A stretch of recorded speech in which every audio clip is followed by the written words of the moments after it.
Opponent's gonna feel this a bit. Here's a 14-6 Hippo coming in their way with a Feast and Famine on it. Today at Commander Replay, we check out Phelddagrif and find out what happens when we give our opponents hippos with a really large Crescendo of War in play. Next on Commander Replay. Hey guys, in addition to my TCG affiliate player link, I now have an affiliate link with Flipside Gaming, an LGS from my hometown. You can use the promo code REPLAY to save 10% on your next order over $10. Both affiliate links are in the description below. Welcome back, everyone. Got a special deck for you today. We are playing Phelddagrif, and today's deck list, kind of a unique circumstance.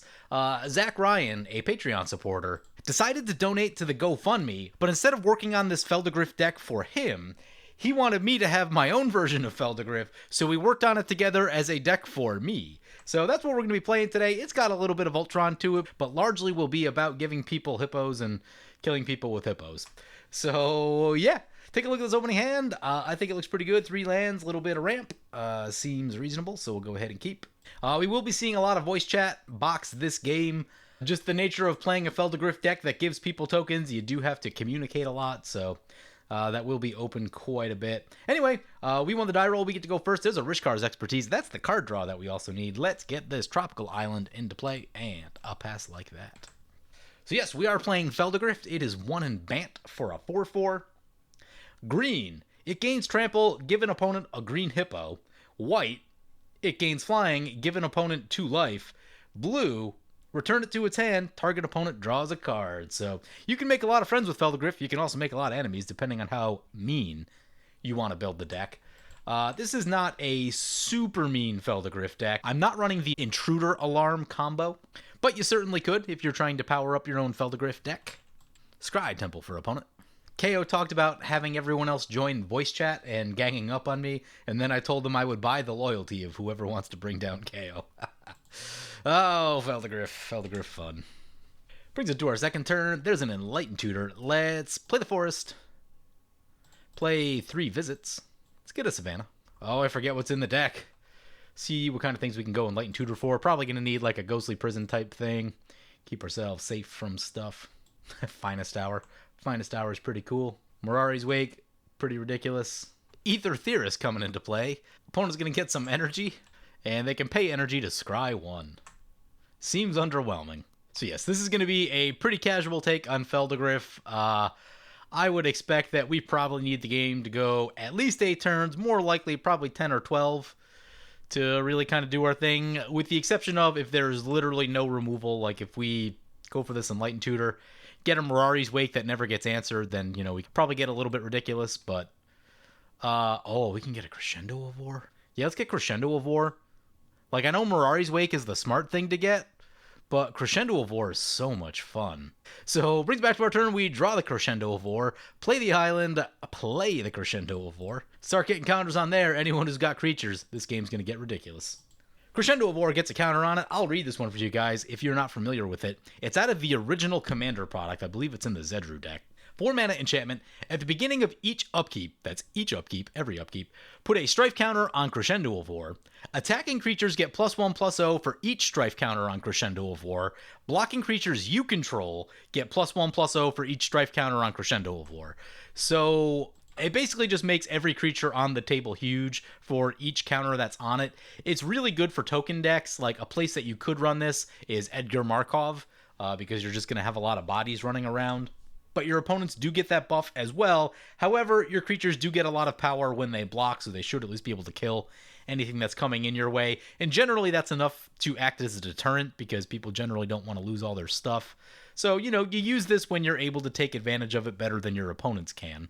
But it can make a game end really quickly, and if this thing sticks, it's going to be really funny. Vampiric Tutor for the Garna opponent. Mana Crypt for the Garna, likely the card that they tutored for. They are last in the turn order, so like that's a thing that you almost have to do just to stay in it. There's a Your Golem's Eye. Getting their mana ramp going. Actually have more mana than us now. Brings it back to our turn. Crescendo of War trigger. Actually would like a land off the top here.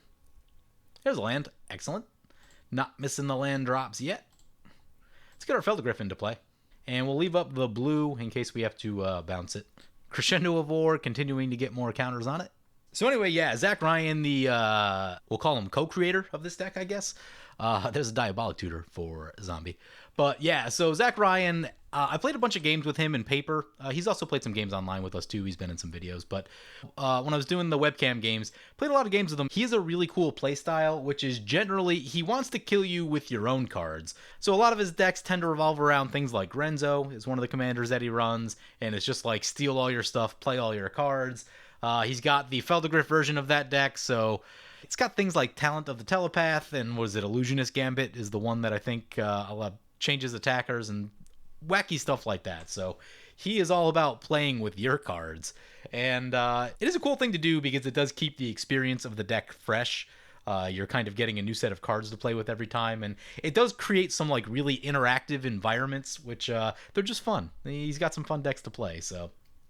And generally it works out well when I'm playing at a table with him, because I'm trying to just slam the biggest, most aggressive, badass creature imaginable, and he's just like, I think I'll take that. That looks really cool. That's an Avacyn you've got? Sure, I think I'll have an Avacyn. I'm like, ugh, you know how much mana I spent casting an Avacyn? 8. Literal 8. Golgari Germination into play for the Sidisi opponent, and they played a Diabolic Tutor. I'm not sure what they got. KO Scryed at the end step, and then he's got a Drake Skull cameo coming into play. Kind of weird. Thriving Rats, more energy. When it attacks, you may pay energy. If you do, put a plus counter on it. No attacks from KO. There's some damage out there for him, if he wanted it. 7 counters on the Crescendo. Gilded Load is coming in for our opponent. Vindictive Vampire coming into play. Whenever another creature you control dies, deals 1 damage to each opponent, you gain 1 life. Yep, pretty good card. Opponents are tapped out right here, so we can give someone a Hippo. I'll give the Garna deck the Hippo. I've lost to Sidisi too many times. There's an Oracle of Moldiah. Oracle is cool. We can get a Feast and Famine right here. Cast a Feast and Famine. Equip a Feast and Famine. Opponent's going to feel this a bit. They are going to feel this a bit. Here's a 14-6 Hippo coming in their way with a Feast and Famine on it. Give them the old boop. 14 commander damage. Our lands will untap. Let's get the Oracle of Moldiah into play. There's a Plains off the top. Excellent. Play the Plains. There's another land off the top. Play that land as well. Ooh, and a 3rd land. Can't play that one, though. Could go for the Crown of Doom. We'll wait on that. Opponents were saying, I thought this was supposed to be chill. Someone called the EDH and drill. Yeah, there's a lot of power on board with Crescendo of War. If you want to get your commander games over in like 20 minutes, Crescendo of War is a card that'll help you do that. Just absolutely melt everyone's life totals. Talisman coming in for opponent. Underrealm Lich, that's a card.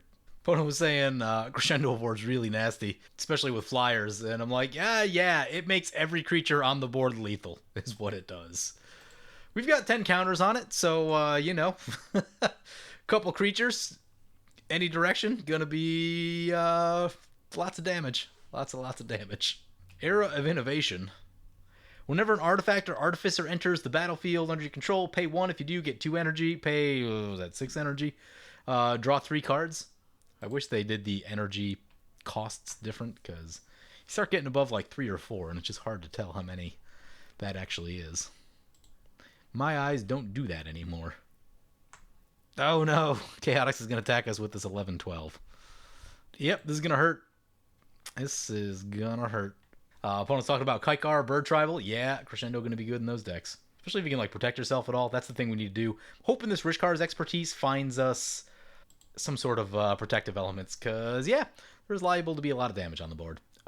It may make sense to Berserk something. When does it get destroyed? It gets destroyed at the end step. Okay. We can use that to our advantage. Opponent says they follow the teachings of the Hippo. Sold. Give them another 1/1. Comes a Viscera Seer for opponent. Chaotic says, pledge means nothing to the Hippo, death to the tyrant. Oh, God. Yep. Opponent's going to sack a creature. You got a Buried Alive. What they put in there? Mog, War Marshal, Plague Crafter. Is this going to be a living death kind of play? Oh, Garna. Right. Garna brings things back. Seems fair. Sacrifices the thing. Vindictive Vampire triggers. Opponents get the Scry one. I'm not cracking the fetch right here in case I need to rearrange the top of our library for the Oracle. So we will give Zombie a little bit of life back since we did hit them really hard. Brings it back to our turn. Another counter on the Crescendo. Play the forest off the top. Found all the lands. Play the island off the top. Giant pocket of lands. There's a Selvala. I would like a Selvala. The question is, how many cards do we need to draw? We could do some stuff where we like move around the sword or give up on the Oracle. This unfortunately only gives the buff during combat, so we won't be able to get the like 14 to draw. But even still, like a draw 6 seems totally legit. Yeah, I think let's just do that. Play Rishkar's Expertise. We could like tinker around and try to draw a million more cards, but it's supposed to be a casual game. Probably not supposed to draw a million cards in a casual game. We've got some stuff. There's a Selvala, a Cultivate, a Soul Ring, and a Crown of Doom. I'm going to go for a Cultivate for the free cast. Get some lands. Let's get a Plains into play. Seem to be light on Plains. Blazing Archons in our hand. We'd like to get that in. That's the thing that we'd like to do. Grab an island, I guess. Plains into play tapped. Island into the hand. Beast Within on top. We can produce mana off of... Do we have more land plays left? Oh, no, that's a cycling land. Never mind. I guess, yeah, get the Soul Ring. Get Selvala. Maybe we can wait on... Yeah, let's just get Selvala. It'll be fine. Actually, no. Let's hold Selvala, because that's our card draw, should our board get blown up. Which, like, a board wipe's needed right now, so, yeah, we'll hang on to Selvala. Yeah, go to combat. This time, Chaotix is going to get the Hippo for attacking us. This is going to be 18 Commander. This is going to tickle. Chaotix is going to take a hit right here with the thing on the stack. Let's cycle this land since we don't really need it. Draw the Beast Within. Command Tower on top. Let's play the Blazing Archon. Hope it holds up. This was one of the cards we were going through it. Like, it almost got cut because it's so expensive. Such a big play, but, like, people have to shoot it if you have it. So, this will be the removal check. But hopefully it keeps us safe for a little while. We've got a Beast Within in the event that we need to shoot our own Crescendo. That seems relevant. So, yeah, let's pass like that.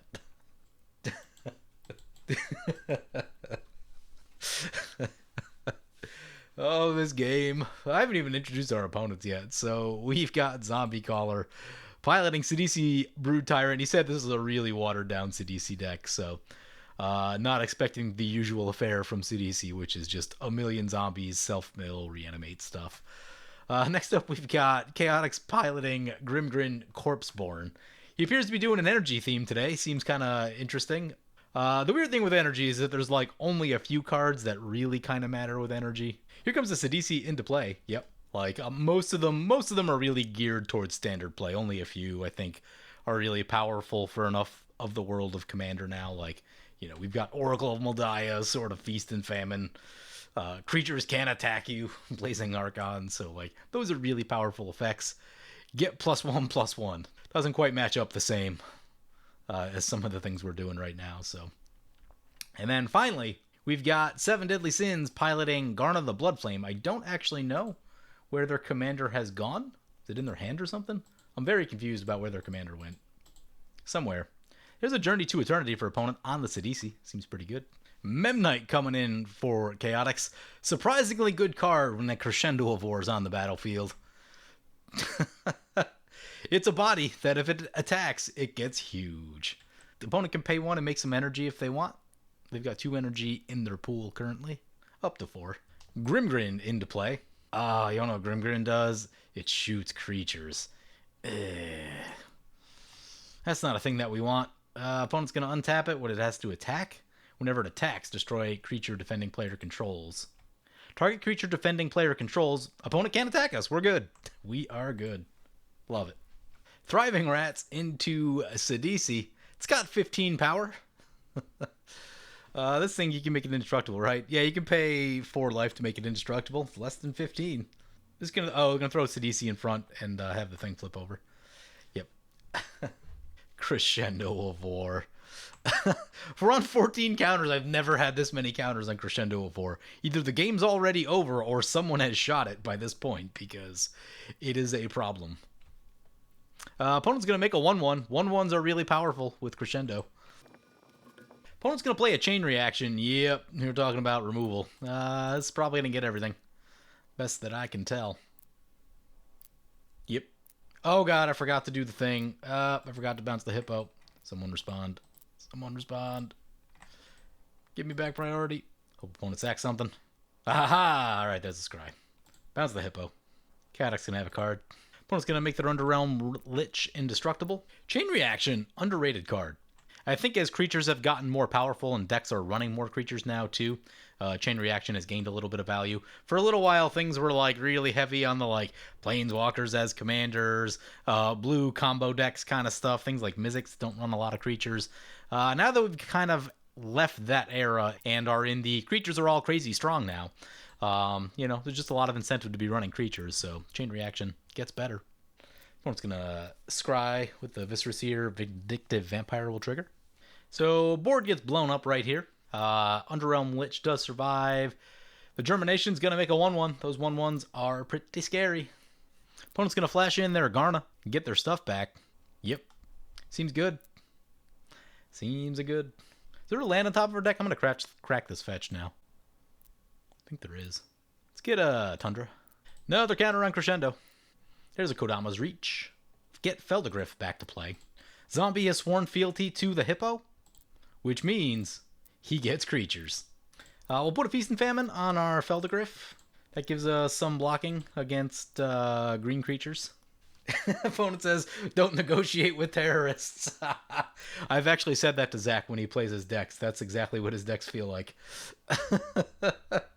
One thing about this deck, I wish it had red in it because I really just want to play like Insurrection and Mob Rule and stuff like that. Also, if we could like get haste a little bit easier on Selvala, things like that, that'd be cool. But yeah, missing like Mob Rule and Insurrection where like you just make the tokens for someone and then just steal them all. Would be glorious, but have to run a different deck for that, do some sort of like hidden Phelddagrif kind of thing. But opponent's got a Zendikar Resurgent, making some extra mana. Molder Hulk, not on my radar. Costs less for each creature in the graveyard. Enters the battlefield. Return target land from your graveyard to the battlefield. Draws a card with the Zendikar Resurgent. Opponent's got creatures. Creatures are good with Crescendo. He could kill us if he wanted, I think. Yeah, he only needs one to get through, and we do not have that many blockers. Moment of truth. That's the other thing this deck doesn't have too, is you need more ways to force things to attack, which is generally a red trait. Because you give people stuff and, they've got all the incentive in the world to attack, and then sometimes they don't. There's one coming our way. Uh-oh, there's two coming our way. Zombie's going to win this game, I think. Actually, no, maybe we can block two, right? As long as there isn't three coming our way. Gonna have to give up Selvala, though. Don't want to do that. So, block the Underrealm Lich. Oh, actually, we can take? Yeah, we can take and keep Selvala alive. I think I'm going to go that route. We'll go to 4, but we get a Selvala. The opponent just going to suicide themselves? It appears. Brings themselves down to 2. Chaotix goes down. Deadly survives. If I left the green mana up, we could have berserked one of the things. Would have been good. There's a Zulaport Cutthroat. It's pretty good. We're at 4. We could die. That's a thing that could happen. There's a Viscera Seer. That's 2 creatures. Oh, and there's a Mogwar Marshal. A GG. Anything we can do to get out of this? Doesn't look like it. Yeah, but I'm just going to sack all their stuff and then we'll die to Zulaport triggers. Actually, no. What are we at? We're at 2? Yeah, opponent's got 2 things left. Yep, down we go. That's going to happen with this deck. That is the thing that's going to happen. We could have blocked. I wasn't expecting something like that, though I probably should have been. I just wasn't thinking about it. They had shown that they were playing other Zulaport type cards, Blood Artist cards. And, yeah, we did not calculate for that, so down we go. But we got to have some fun. We gave some people some hippos. We got to see how ridiculous an early Crescendo of War is. No one answered it, which is, like, a thing that usually happens. And then, the game is much less crazy after that. But then we kind of just switched to giving people a lot of 1/1s and go to, like, the Crown of Doom plan and all that. But I'm glad we got to see it just being ridiculous. If you want to end the game quickly, Crescendo of War. I don't know. Maybe I put this back in Aurelia, although there's a lot of risk. There's a lot of risk in running this card. You really need to make sure that people can't attack you. But anyway, hope you guys enjoyed the video. As always, feel free to comment, like, or subscribe. Thank you for watching. The 2020 GoFundMe is active. If you want to do one-on-one deck reviews with me, or get one of your decks played on video, be sure to check out the link in the description below. I want to thank my awesome Patreon supporters. You guys are awesome. If you want to help support the channel and vote on which decks I play next, feel free to check out my Patreon at the link below.